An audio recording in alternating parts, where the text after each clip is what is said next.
할렐루야. 오늘은 느헤미야 10장 말씀을 통해서 하나님의 은혜의 말씀을 나누기를 원합니다. 오늘 말씀을 통해서 우리의 신앙 가운데 큰 갱신, 신앙의 개혁 일어나기를 소망합니다. 오늘 말씀의 제목이 바로 진정한 신앙의 갱신, 진정한 신앙의 개혁입니다. 갱신이라고 하는 것은 기존에 있었던 계약, 약속들을 새롭게 다시 쓰는 것입니다. 이전에 있었던 약속이 희미해지거나 허물어지거나 문제가 생겼을 때 다시 한번 그것을 새롭게 하는 것입니다. 그것이 갱신입니다. 특별히 느헤미야 전체의 말씀을 볼 때 1장부터 7장까지는 어떻게 느헤미야를 통해서 하나님께서 예루살렘의 성벽을 건축하게 하셨는가, 그리고 8장에서는 느헤미야가 일은 다 해놓고 자기의 모습은 뒤로 사라지고 에스라가 등장을 하게 됩니다. 자기는 뒤로 물러가고 에스라를 정면에 세우게 되는 것이죠. 그리고 8장부터 13장까지는 에스라를 통해서 이스라엘 민족 가운데 어떻게 종교 개혁이 일어났는가, 신앙의 갱신이 일어났는가를 말해주고 있습니다. 8장에서는 율법의 말씀을 백성들이 가르쳐달라고 할 때 그 말씀을 통해서 영적 갱신이 시작되고 있음을 보게 되었고, 9장은 무엇입니까? 8장에 이어서 이 갱신이 어디까지 가는가, 신앙의 개혁까지 이루어지는 것을 보게 되고, 10장에서는 무엇을 얘기하고 있습니까? 신앙의 갱신은 성전 예배의 갱신까지, 삶의 개혁까지 나아가고 있다는 것입니다. 특히 9장 말씀에 이스라엘 백성들 가운데 큰 회개가 일어나기 시작했죠. 말씀 운동을 통해서 시작됐다고 했습니다. 회개는 무엇입니까? 가슴을 치면서 내가 어찌할꼬 하면서 내 삶을 완전히 돌이키는 것입니다.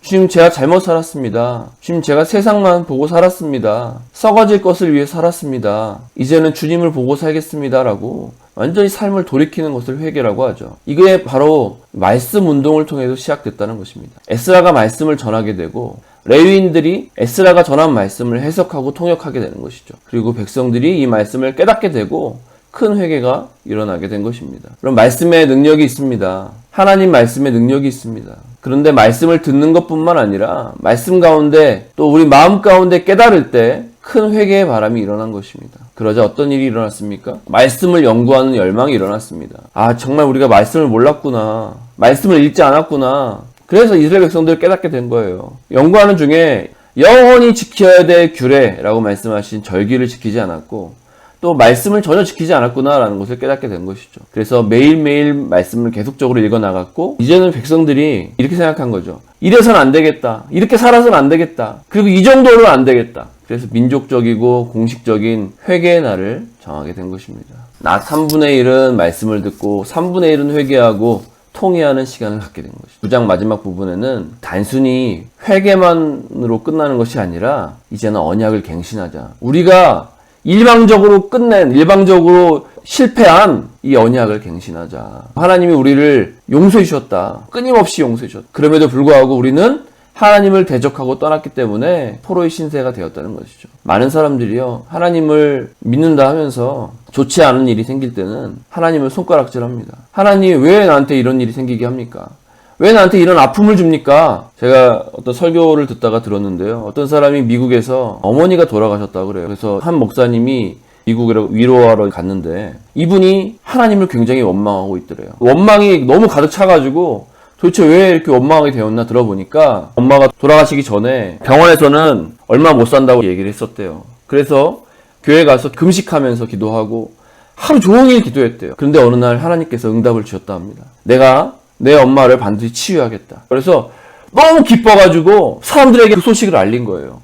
여러분, 이런 경험이 있습니까? 그런데 안타깝게도 어머니가 그로부터 3개월 후에 돌아가셨다고 합니다. 그래서 이분이 하나님을 향한 원망과 불평과 불신에 대한 마음이 속에 가득 차가지고 목사님이 그 모습을 보고 너무 안타까웠다고 합니다. 그런데 얼마 후에 이분이 하나님 앞에 회개하고 다시 돌아왔다는 얘기를 들었다고 합니다. 기도하는데 너는 계속 나를 원망하고 불평하고 나를 믿지 않는구나. 나는 네 기도를 들어주려고 했다. 그런데 네 엄마는 이제 됐으니까 나를 좀 데려가 달라고 하더라. 그래서 이분이 하나님 앞에 회개했다고 해요. 여러분, 우리가 신앙생활할 때 내 중심대로, 내 마음대로 할 때가 많이 있다는 것입니다. 하나님, 내 기도 들어주시지 않으면, 하나님 내 마음대로 해주시지 않으면 하나님은 정말 나쁜 하나님이에요 라고 할 때가 많다는 거예요.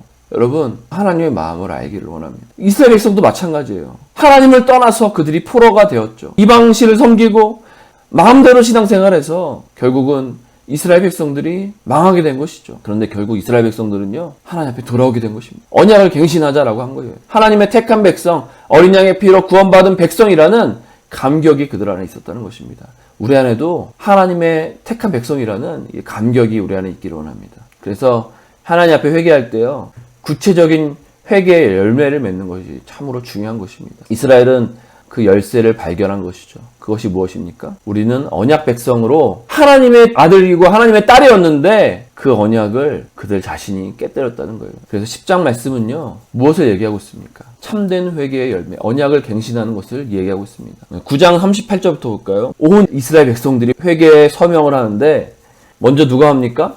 지도자들이 서명을 하게 되는 것이에요. 그냥 주님 내가 회개하고 내 인생을 변화시켰습니다 이게 아니라 지도자들이 먼저 기록하고 이제는 주님과 이 언약을 깨트리지 않겠습니다라고 약속한 거예요. 그리고 기록하고 그것을 인봉하고 땅속에 묻어두든지 이제는 내가 약속을 어기면 죽겠습니다라는 마음으로 서명을 한 거예요. 1절에는 방백 느헤미야, 6절부터 8절까지는 제사장들, 9절에는 레위 사람들, 14절에는 백성의 두목들, 모든 사람들이 언약의 갱신에 서명을 하게 된 거예요. 먼저 지도자들이 서명을 합니다. 1절부터. 이제는 민족적이고 거국적인 회개운동이 일어나게 된 것입니다. 여러분, 먼저 지도자들이 회개해야 합니다. 하나님 앞에 나아가야 합니다. 자기는 삶을 고치지 아니하고 자기는 회개하지 아니하고 백성들에게만 너희들 회개해라 라고 할 수 있습니까?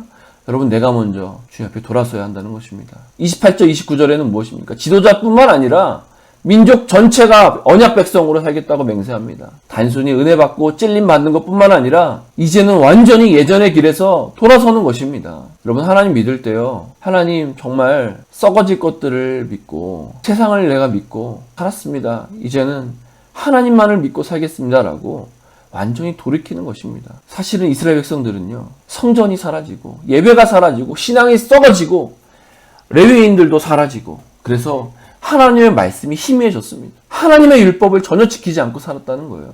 31절부터 38절까지 특히 뭐라고 얘기하고 있습니까? 이제는 그 이방인과 결발을 하겠고 이제는 하나님의 언약만을 지키겠습니다. 안식일을 지키고 안식년도 지키겠습니다. 빚을 다 탕감해 주겠습니다. 여러분, 안식일도 지키고 안식년도 지키고 빚도 탕감해 주겠다는 것은 무엇입니까? 가게를 운영해 보신 분들은 아시잖아요. 동합학원을 운영해 본 적이 있어요. 저도 학생이 한 60명 정도 있었는데 그 주일날에 안식일을 지킨다. 주일날에 학원을 운영하지 않는다.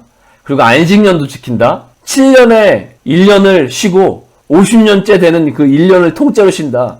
이거 말이 됩니까? 돈을 안 벌겠다는 거잖아요. 그리고 나한테 빚진 사람들을 다 탕감해 주겠다.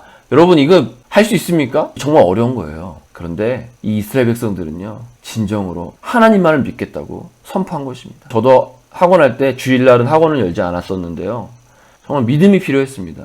하나님이 우리 학원을 지켜주실 거야. 하나님이 우리 아이들을 지켜주실 거야. 그런 믿음이 필요했다는 거예요. 여러분에게 이 믿음이 있기를 소망합니다. 모든 열매의 첫 것, 짐승의 첫 것, 자녀의 첫 것을 하나님께 드리겠다라고 약속을 하게 되죠. 이것을 또 모든 말씀에 기록합니다. 지금까지 여러분 이런 것들을 전혀 지키지 않았다는 거예요. 에스라의 말씀 운동을 통해서 언약을 갱신하고 구체적으로 말씀을 실천하게 된 것이라는 것입니다. 그래서 우리는 이 말씀 운동을 일으켜야 합니다. 참 아이러니하게도 대부분의 회개 내용이 이 돈과 연관이 되어 있어요. 돈 뒤에는 사단이 붙어 있다고 하잖아요. 여러분, 먼저 우리 주머니가 회개해야 합니다. 내 시간을 어디에다 쓰는지에 따라서 내 인생의 가치가 그쪽에 있습니다. 여러분, 하루를 한번 돌아보세요. 하루에 대부분의 시간을 어디에 쓰고 있습니까? 어떤 영상을 보는데 쓰고 있습니까? 아니면 친구와 대화하는데 쓰고 있습니까? 아니면 밥 먹는데 쓰고 있습니까?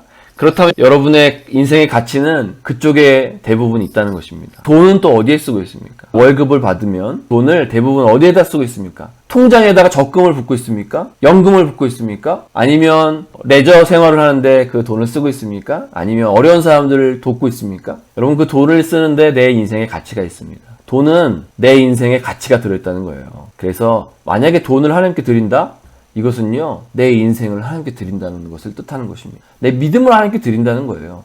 결론입니다. 에스라의 말씀 운동을 통해서 온 백성들이 진정한 회개까지 들어가는 것을 보게 되는데요. 여러분, 24시간 우리 인생을 살면서 대부분의 시간을 어디에 쓰고 있습니까? 월급을 받고 재정을 어디에다가 사용하고 계십니까? 삶의 모든 것이 정말 주님의 것이라고 고백하십니까? 주님이 내 인생의 전부라고 고백하십니까? 정말 인생의 모든 것을 하나님께 드리셨습니까? 주님께 드리는 것이 정말 아깝지 않습니까? 우리도 주님 앞에 신앙을 갱신하는 하루가 되길 소망합니다. 소망은요, 영원하지 않은 것에 두는 게 아니에요. 그러면 소망은 반드시 무너집니다. 이 세상에 영원한 것이 있습니까? 청년들은 어떤 멋있는 남자에게 또 이쁜 여자에게 둘 수도 있잖아요. 그런데 여러분, 그게 영원하지 않습니다. 안타깝게도. 영원하지 않은 것에 소망을 두잖아요. 반드시 실망하고 넘어진다는 거예요.